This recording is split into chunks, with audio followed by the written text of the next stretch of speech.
I have a wonderful episode to share with you today. I'm chatting with Phil Barth about stress. Not that I want to start a debate on who has more stress, us moms or our husbands and partners, but studies have shown that women are more prone to suffer from extreme stress. I mean, let's face it, from the time that our kids were born, the demands on our time has been relentless. Even now that kids are getting older, those demands, they're still there. And then you add on to that work, career stress, and then maybe you're caring for aging parents or even grandkids.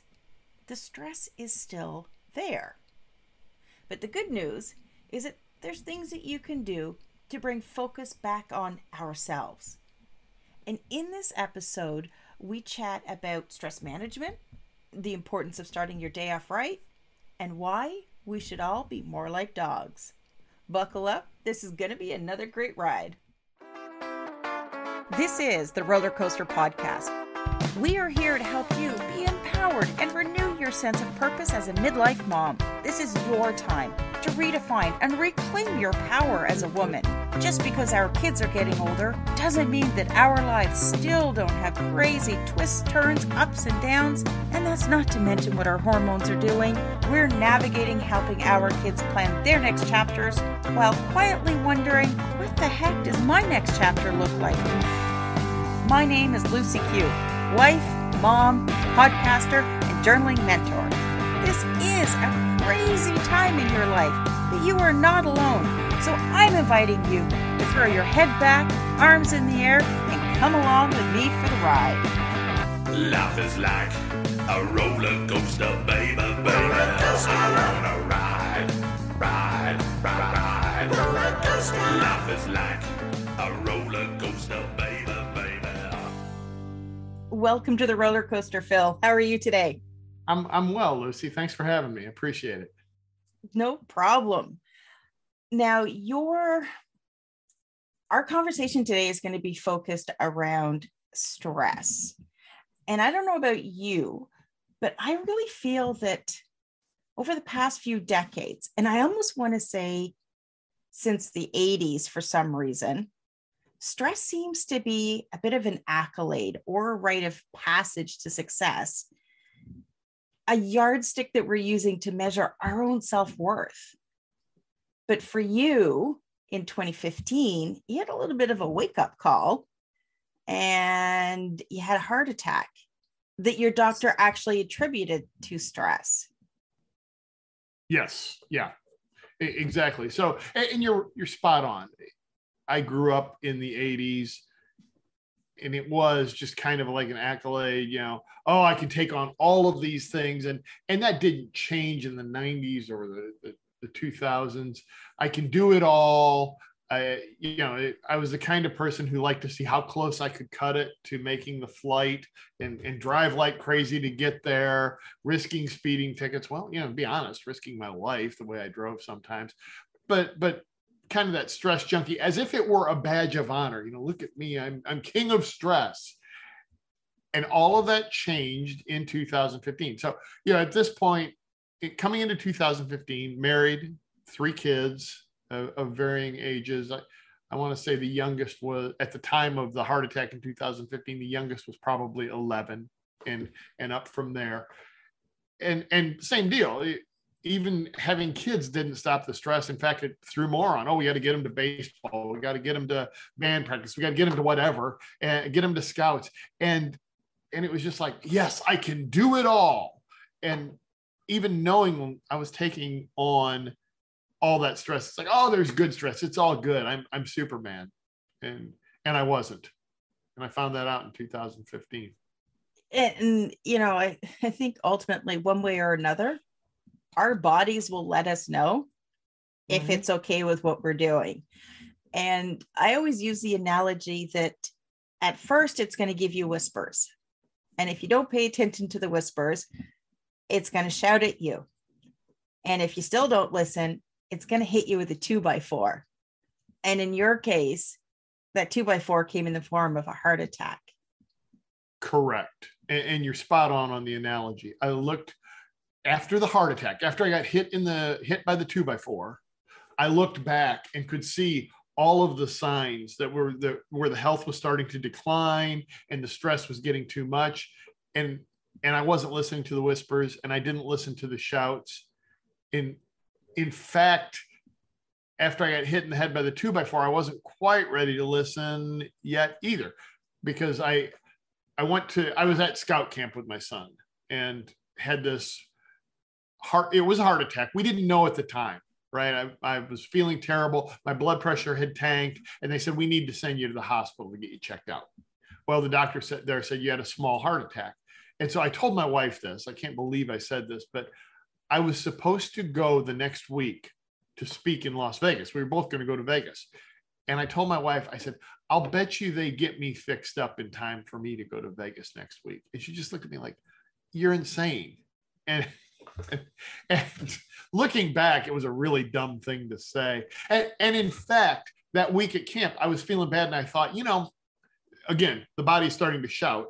And I thought, I probably need to go to the doctor, but I'll do it after Las Vegas.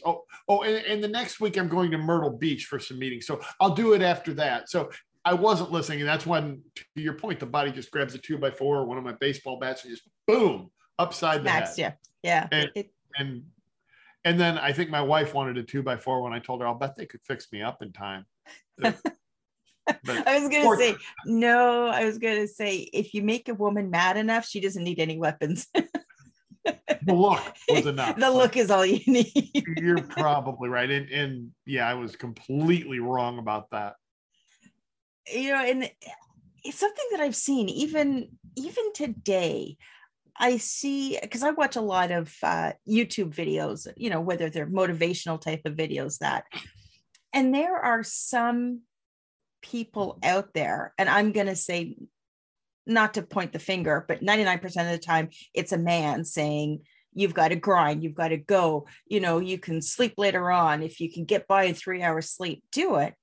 And I think that's absolutely insane, because if we're going to drive ourselves to the point of exhaustion and illness, what's the point of why we're doing it? Right. Absolutely. I would get up first thing in the morning and turn on the coffee maker, but have a K-cup while I was waiting for the coffee and get fully caffeinated, and then, continue with the caffeine through the day. So I could just go. This is all pre-heart attack, I have to tell you. And then in the evening, you work late and you crash and burn into bed, and you repeat the cycle every day without considering what that was doing to my health. And the body gave me the wake-up call, and things have changed. And when I think about women and stress and this whole notion of go, and I think the reason why I want to say it goes back to the 80s is because that's really when you started to see more women entering the workforce. And those women were essentially having to compete in a man's world, yet still be that wife, that mother, that caregiver, that everything else. So I think that was really, for women, the starting point for where this, where some of our stress comes from. And you add to that a lot of us women, and it's not just women, men do it too, we put this unnecessary pressure on ourselves.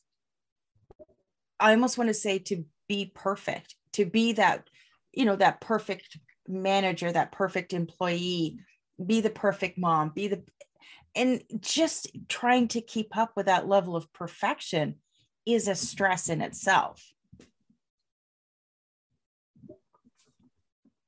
Absolutely. And my wife in 2015 had the added stress of having to deal with the husband who was recovering from heart attack and the stents and everything like that. She's my rock, and she helped me through it. And some other things on her side had to drop to kind of help take care of me and help take care of the kids. But you've somewhere along the line, as you alluded to earlier, it wasn't an immediate, oh my God, I've had this wake up call, I need to change. It still kind of took you a little bit of time. So how how did you begin to become aware of those things that you needed to change, and what were some of those initial revelations that you had? It did. That's a really good point. So the first thing that happened was the surgeon who operated on me came in day after and said, look, you need to manage your stress. It's just not worth it. Your body is revolting because of stress. And I wondered how he knew it, but in truth, physically, I wasn't in terrible shape. I was exercising. I was eating not great, but not bad. And so he knew it was stress. And he said to my wife and I, he said in front of my wife, and this is how it wound up happening, was he said, you need to take 1 week every 3 months and just unplug and de-stress. And he said that in front of my wife. So come a little more than 3 months later, there was a period of recovery. And then March of the next year, my wife said, it's been 3 months. You're going to take a week off. And we did. We didn't go anywhere. I still wasn't physically ready to go on a vacation, get on a plane, anything like that. But we stayed at home, and we just went to the zoo one day with our youngest, and then to the art museum the next day.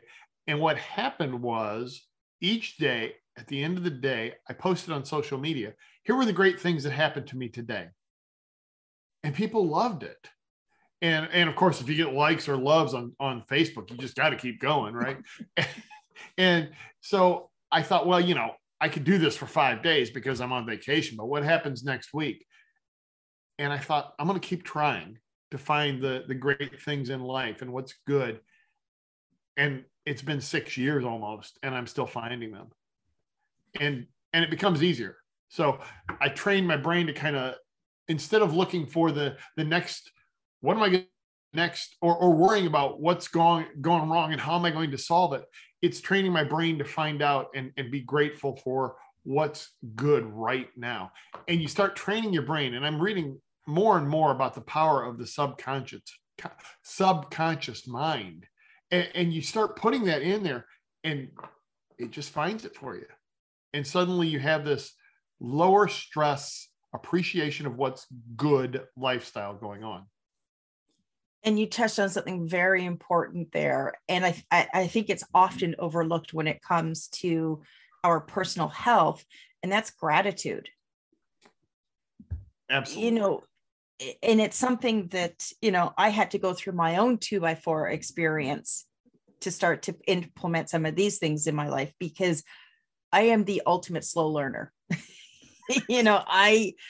I think I only listen when it's the 2x4. So I think the universe has just gotten to the point where it just starts hitting me. It doesn't give me the whispers anymore. It's just like, we know this, girl. We're going to have to pull that 2x4. And gratitude, it does. And just simply acknowledging those moments in our life, not only acknowledging them, but also taking the time to savor and appreciate them. And I think, that was an added bonus for you, is at the end of the day, you're doing your social media posts, you're reliving those feelings, you're reliving those emotions. So that's giving you that, that extra tweak that you need to savor what was good in the day. So important. Yeah, absolutely. So how then do you balance stress with goal achievement? Because we still ultimately, I don't think you're ever really, unless you're going to sell everything and become a Buddhist monk in Tibet somewhere, we're always going to have stress, and we're always going to want to achieve certain things. So how is it that we go about finding the right balance? So there's a couple sources of stress. There's the external stress, what the news media is throwing at you, what you mentioned you can find some really nice videos on YouTube, and I love that, as opposed to turning on the TV and seeing what the latest news is. Because a lot of that external stress, when you really look at it, it's nothing you can do anything about. And consciously, that, right? You're watching the news and you're like, man, that is terrible. Maybe I can do something about it, but for the most part, this is stress and arguing going on that I can do nothing about. but you're still exposing your subconscious mind to it, and you're still hurting yourself and stressing yourself over things that you have no control over. So a lot of times it's just as simple as shutting down the noise. That's on the external side. There's also what's going on the internal side, and the stress of your daily job, and the stress of your family, and family, flaking on the word here, not requirements, but family obligations, right? Yeah. So there is that. But I find that if I'm appreciating what's good, number one, that gives me the good hormones going on in my brain to fight off the stress hormones.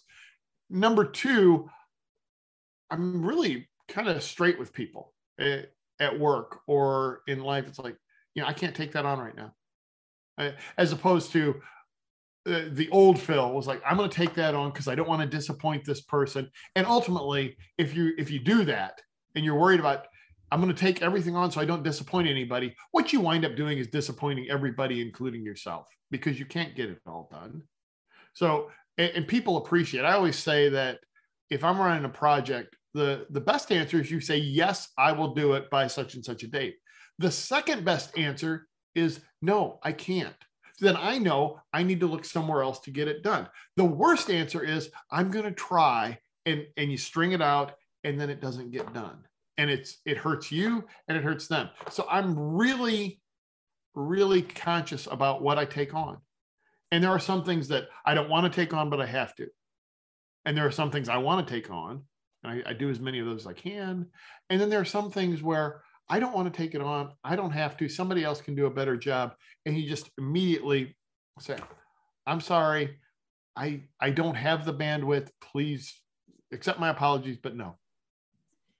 And that's critical. And it's a hard lesson for us to learn, because a lot of the times we don't want to disappoint somebody.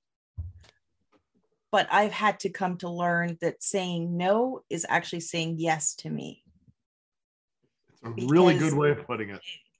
Because, you need to have that reason why. And you just need to be able to say no without guilt. Yes. Exactly. Without having to offer any, massive explanation of every detail that's going on in your life. It's like, no, that's not going to work out for me right now, or no, that's not going to fit into my path, my goals right now. I'm going to have to set that aside. It's really, really hard to say something like that.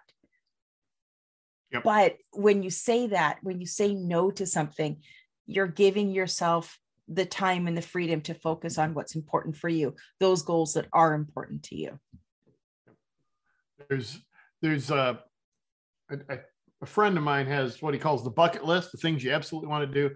And I know you said I could say this word. I'm not going to. I'm going to just call it the chuck it list.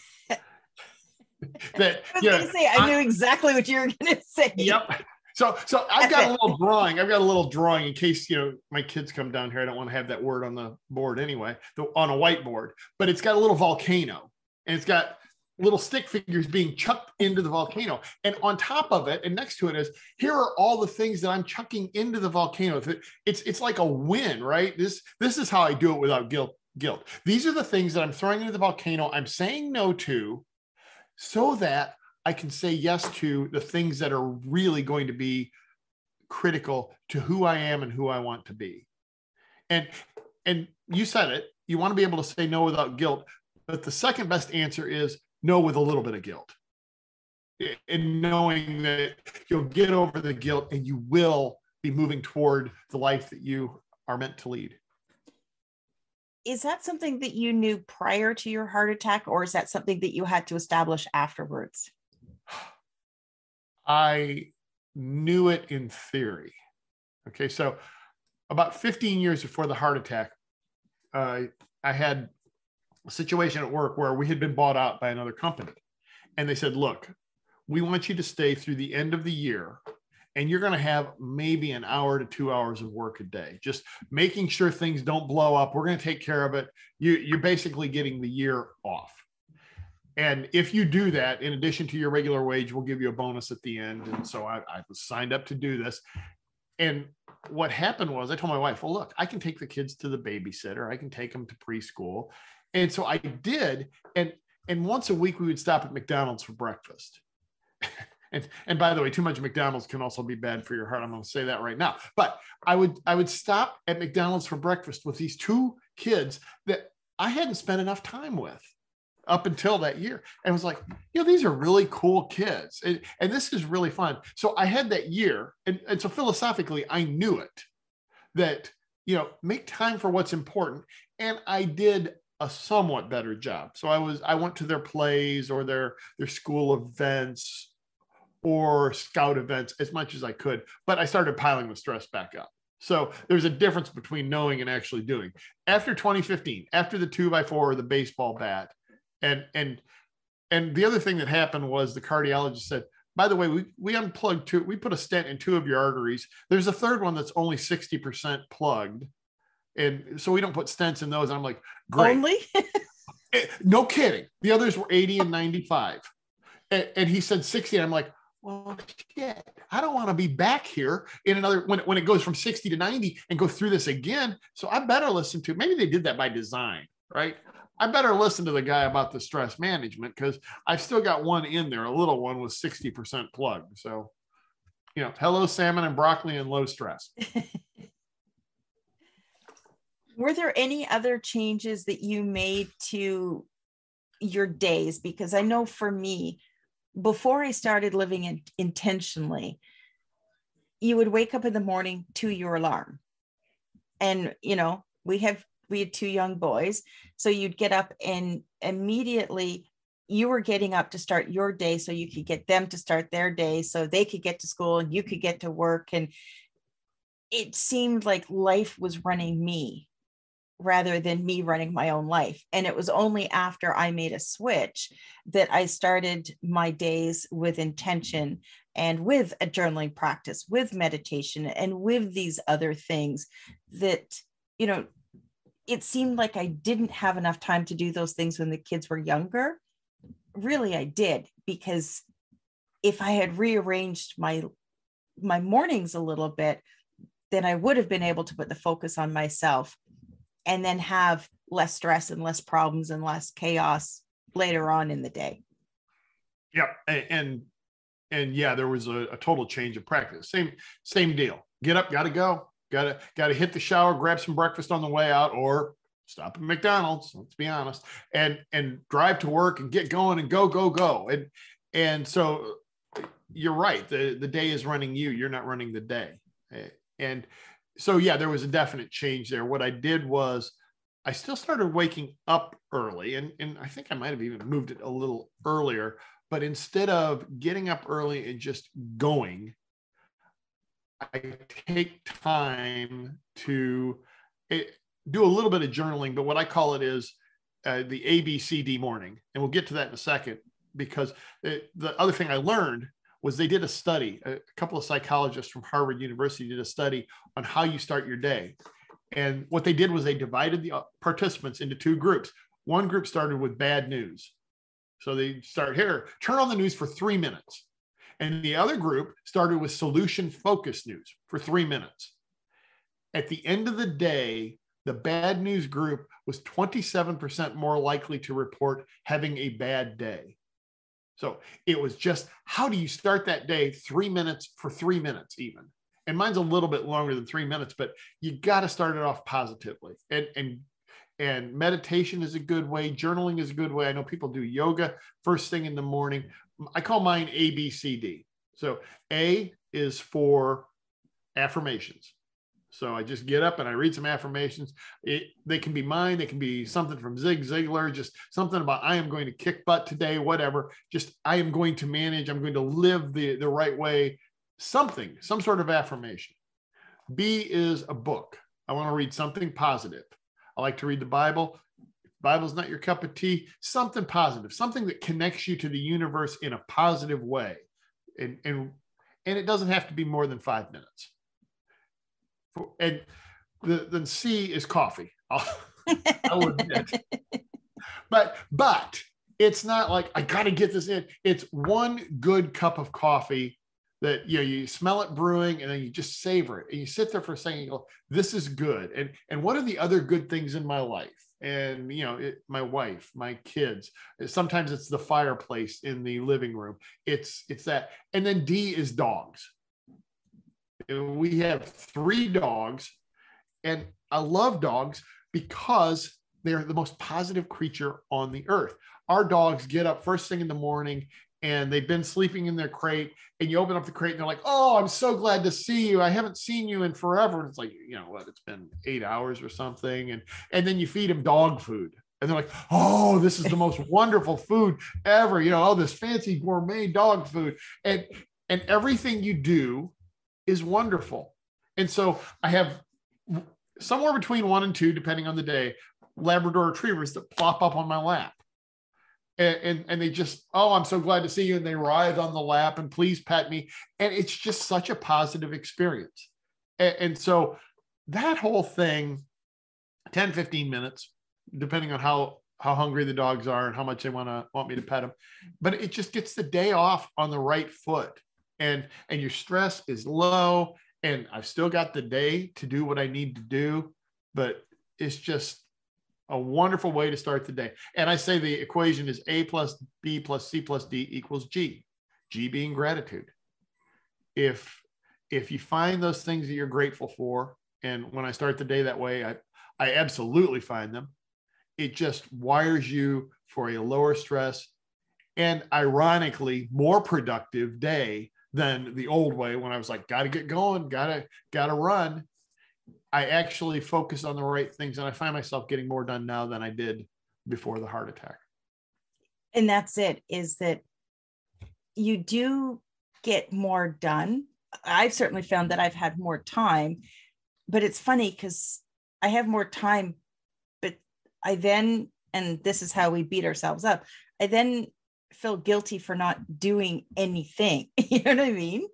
It's like, why is just sitting here watching the blue jays in the tree outside, why is that considered lazy?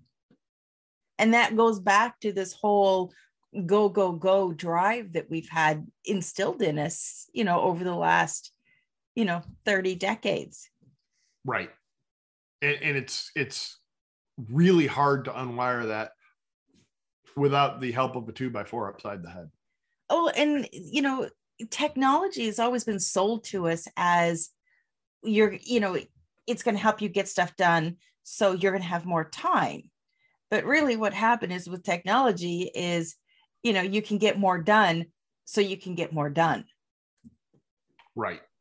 And it's, even as simple as, we all have our phones and we can check our email on our phones. And I forget the statistic of how many 100 times a day we check our phones.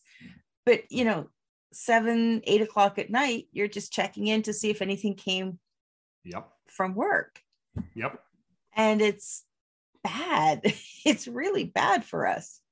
And I would add the other bad thing about it is it lures you into multitasking. Yeah. And multitasking is a good way to increase your stress. I can do 2 things at once. Yeah, you can do 2 things poorly at once. And look, I'm as guilty as anybody of multitasking. The only way multitasking works is if one task you can do in your subconscious. Okay. So I can drive, not text or look at anything. I need my eyes on the road, but I can drive and listen to motivational audio at the same time, because if it's somewhere I'm used to driving, I know the route. It's one of those things. You drive 20 miles, you're like, how did I even get here? What roads did I take? Same ones I always did. So that's about the only way that you can multitask. But to sit here and on this screen, I have this going on, and I just got a text on my phone. And it's a link to a video. I'm going to go over here and check out the video. And while I'm here, I'm going to do it. And right, you're spreading your attention across multiple things. And I've been reading a lot about just the power of focus. And so as much as possible, I try to turn the phone off. Easier said than done. I'm going to be the first to admit. Yeah. And multitasking is certainly, another myth that's been sold to us is right. That, we've been told that, because of technology, we can do all these multiple things at the same time. But it just reminds me of when, my kids were little and you'd be trying to deal with the kids and, somebody wants a snack, somebody needs some juice, you're trying to cook dinner, you're doing all of these things and oh shit, you burnt dinner. And, that's it. If you're multitasking, you've got all these balls in the air, dinner's going to get burnt. Right. Something's not going to happen. Yep. And one of the things I like to do, and I don't do it often, a couple times a year, is smoke ribs on the grill. And because you just have like hours where that's your focus. And you just sit and I can watch the birds in the trees, and I can sit out there and maybe read, smelling that. And I don't have to worry, because it's like, I do it for my oldest son's birthday. He loves ribs. Actually, two of them do. And so I'm doing it for the birthday. It's like, well, this is the most important thing I can do right now. I better set the phone off to the side. I better set the computer off to the side and just focus on this one really fun task and slow down. And it's unfortunate that we have to give ourselves permission to slow down. It is. Absolutely. I don't know who said that we have to be running in this race, because at the end, we all have the same future. The outcome is the same for all of us. It's just that, if we're doing this multitasking, if we're living with all of this stress, if we're not starting our day with intention and we're letting our days run us, well, that ending is likely going to come much quicker. Exactly. Yep. And that's what you nearly experienced back in 2015. Yep. And one of the things, kind of on the multitasking, one of the things I tell people is you need to be your dog. Because number one, you wake up happy. You're grateful for everything. I'm not telling people to eat dog food. I did that on a dare for my son one time. We split a dog treat. It was awful, but that's a story for another time, right? But, you're gonna make me. Well, he told me, he said, I tried a dog treat once. It was pretty good. He's like, you want to try this chicken treat? I was like, well, I will if you will. And we were like, but you know what? The dogs love it. They love it. They love it. And the other thing is, dogs don't multitask. If you let them out, and if our dog finds a mole in the yard, or he thinks he finds a mole, that's his one sole goal, is to dig up our yard, but to find that mole. And he may or may not accomplish that, but he has a single focus. The other thing is, they'll go out and they may run around, or they may just walk around the yard and enjoy life, just kind of smell the breeze, and then they'll sit down and take their time. When they're tired, they take a nap. I just tell people, you need to be more like your dog. Be a dog. Be a dog. Absolutely. Be a dog. Appreciate your life and take your time. Be your dog. That's great advice. Phil, where is the best place for people to connect with you? So, philbarth.com is my website. We are in the process of doing a complete overhaul of the website. philbarthbooks.com will take you to my Amazon books. And Phil Barth, I believe it's philbarth.7 on Facebook. Hit me up with a friend request, or you can follow me. Yeah. And then the last one on LinkedIn, it's Phil Barth, somewhere around Cincinnati or something like that. You just say Phil Barth Cincinnati, it'll pull me up on LinkedIn. Perfect. So, if you're looking at connecting with Phil, make sure you check out the show notes. I will have all of the links in there. And if you are looking at starting your own journaling practice, make sure you head over to my website, therollercoasterpodcast.com, and click on the Empowered Midlife Mom Journal to get your free download. And Phil, thank you so much for joining me today and sharing your story. Lucy, this was a lot of fun. Thank you for having me.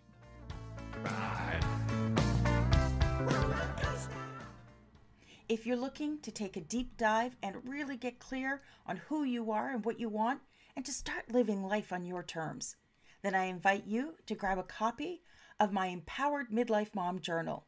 It is the very first teeny tiny baby step that you can take to begin your journey of self-exploration. I promise you, it's painless and takes just a few minutes a day. Get your copy at therollercoasterpodcast.com facebook.com/midlife mom journal, or check out the show notes for a link. Thanks for listening to this episode of the Roller Coaster Podcast. Want to chat or share your ideas about today's show? Pop me an email at hello@therollercoasterpodcast.com. Don't forget to connect with me on Facebook and Instagram at The Roller Coaster Podcast. Our theme song, Roller Coaster, was performed by The Lucky Setback. Audio editing by the one and only Jeff Quigley of Quigley Creative. Life is like a roller coaster, baby.